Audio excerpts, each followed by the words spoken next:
வீட்ல உங்க அம்மாக்கு 40 இயர்ஸ் மேல ஆகுது. நிறைய ப்ளீடிங் ப்ராப்ளம்ஸ்ன்னு சொல்றாங்களா? கண்டிப்பா இந்த விஷயத்தெல்லாம் நோட் பண்ணணுங்க. அவங்கள கண்டிப்பா நீங்க டாக்டர் கிட்ட கூட்டிட்டு போகணும். ஃபர்ஸ்ட் திங் பாத்தீங்கன்னா, மோர் தென் தி ஏஜ் ஆஃப் 40 ஹார்மோன் குறைபாடுகள்னால அவங்களுக்கு ப்ளீடிங் அதிகமாகலாம். 2வது தைராய்டு ப்ராப்ளம்ஸ். 3வது ஃபைப்ராய்ட் போன்ற தசை கட்டிகள். 4வது அடினோமயோசிஸ்ன்னு சொல்லுவோம். கர்ப்பப்பையே வீக்கமாகக்கூடிய வாய்ப்புகள் இருக்கும். அண்ட் 5வது பாத்தீங்கன்னா, எண்டோமெட்ரியம் ஹைப்பர்பிளேசியான்னு சொல்றோம்.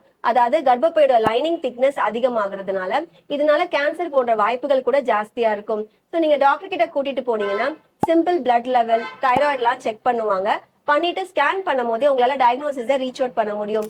ஒன்ஸ் இந்த ப்ராப்ளம்ஸ்லாம் இருக்குன்னு தெரிஞ்சதுன்னா சில டைம் பயாப்சி டெஸ்ட் அட்வைஸ் பண்ணுவாங்க.